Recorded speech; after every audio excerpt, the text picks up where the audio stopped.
in our country, specifically also in New York City, where they are seeing major stress levels happening. The New York City mayor, Democrat Eric Adams, even went as far as to say last month that he said that the migrant crisis could destroy New York City here. So we're going to get a breakdown of what is happening at the border and just how much like a city in New York City, if they're having problems as big as their city is, what would happen if this happened to smaller towns, and what would happen to the infrastructure and help around trying to help these migrants in the country. So we want to bring in our speaker here, our guest this hour here on Live Now from Fox. This is immigration attorney Lucia Camargo, attorney and partner of Heyman Woodward Law Firm. Thanks so much for joining us here on Live Now from Fox.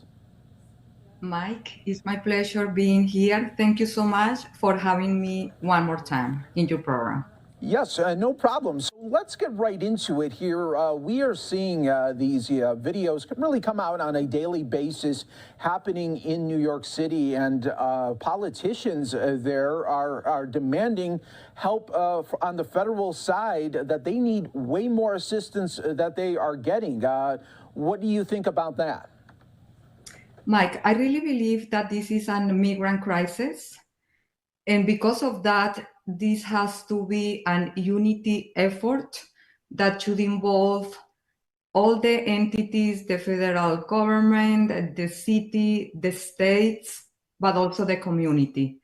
I don't believe that there is just one answer to this major problem. On the contrary, it's a long-standing effort that should involve every single person that is living here in America.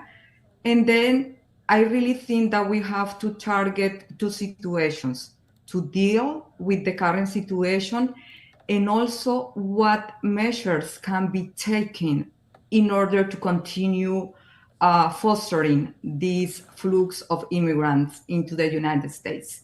One of those could be awareness, which should be who is the people that are inviting these immigrants here? What is the message that they are receiving? Are they aware that they cannot, that the city or the sanctuary cities cannot shelter them? Are they aware, if they are asylum seekers, that once they get here in the United States, they have to wait for additional 180 days to get a work authorization permit?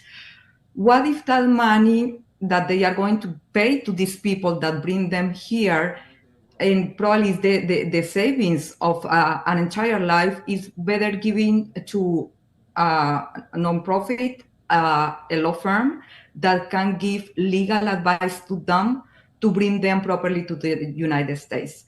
There are 178 types of visas for bringing foreign nationals into these countries. It could be people even with no skills that are needed in the fields, construction sites, etc. So I really believe that we need to start supporting the government, the nonprofit organizations. We can even volunteer. We can advocate for policy change. We can provide legal assistance. We can donate supplies. We can donate our time. We can educate these people. We can teach, for instance, the little ones the language. I think it's very important to communicate and to inform, but we really need to get involved in order to be part of the solution. Sure. You know, and it seems like a lot of areas want to help. New York City wants to help, and but it just doesn't seem like the infrastructure is there right now. And, you know, you see images, it's so unfortunate, the images that you see of just, you know, migrants hanging out on the streets. And at the end of the day, I mean, where is the human dignity in that, where we're trying to help them, but you just see them laying on the street like a homeless person? And where is the help there? That breaks my heart. We are talking not only regarding adults or children, even babies. So again, no matter how small is our contribution, I really believe that if we start getting involved in the situation, we can make a significant difference in the lives of these migrants. And this is not an issue for the city, it's not an issue for the state, it's not an issue for the federal government and the federal agencies. I think we need to find a solution, even considering moving these foreign nationals probably to other states, to other cities, and everybody has to embrace and welcome these people because they are here, and for humanitarian reasons, we all have to remember that this is a country that has been made of immigrants. Probably we were there at some point, and somebody had the heart to support us. Another option could be to mentor these foreign nationals when they get the work authorization permit, even to train them, to allow them to do some internships. We can get him involved in how to support these people when they are able to apply for jobs, to secure a job so they can have a decent life. I think there are several layers in the problem, but several things that can be done. I have no doubt. And I really encourage these foreign nationals to look for legal assistance before they take the decisions. And of course, if we want to go deeper, we have to discuss foreign policy, what the countries out there can do in order to retain their own people that have amazing skills, stability, political situations. There are many things that I think can be discussed, but because it's a crisis, I really encourage everybody to step back and start thinking, what can we do as a community, at least at the current moment? And then it is going to be up to the government to see how they can prevent this. I know one option that probably I think could alleviate the situation will be that USCIS will consider giving them work authorization permit without having these people to wait for the 6-month period. I know that it's not easy, first of all, because it needs a logistic inside the system to be able to generate the work authorization permits. And I also understand that this could incentivize more people to come here because they know that they are going to receive the work authorization permit. But that this can be done at the present moment and then release some information indicating that it's not going to happen moving forward. These are just ideas, but I think everybody in their own fields can generate some ideas, be creative, and participate in the immigration policy. Do we need an immigration reform? For sure. The governments, they need more integration among them. There are disagreements between them.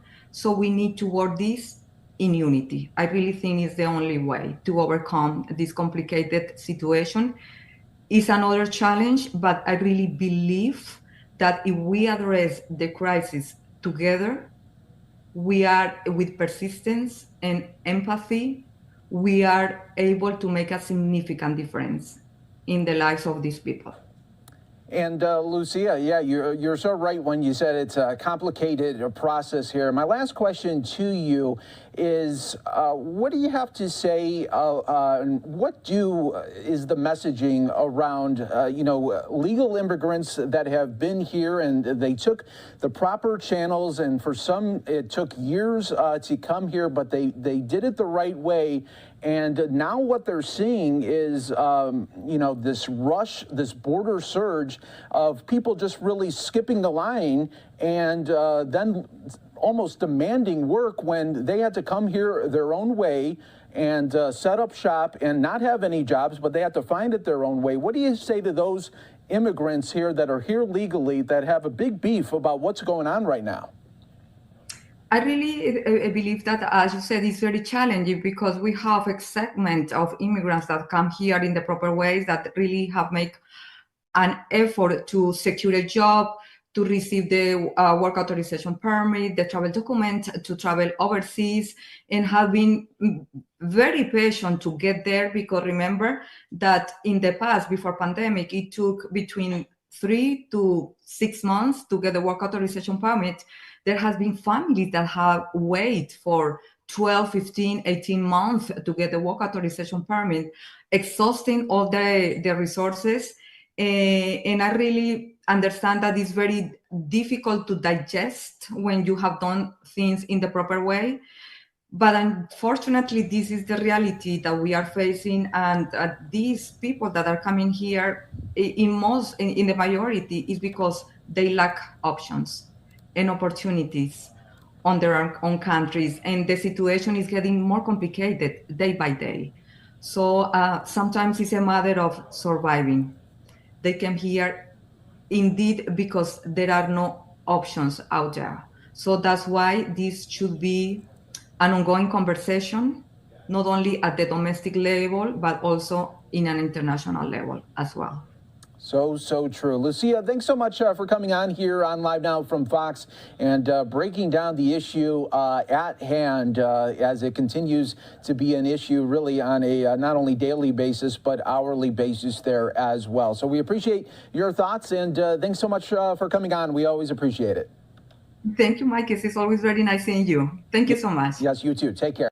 And everyone, we will be taking our second break here of this hour. Stay right here with us. More to come on Live Now from Fox, and continue to take a look here at the stock sell-off right now. 311 points already in the red. We will continue to...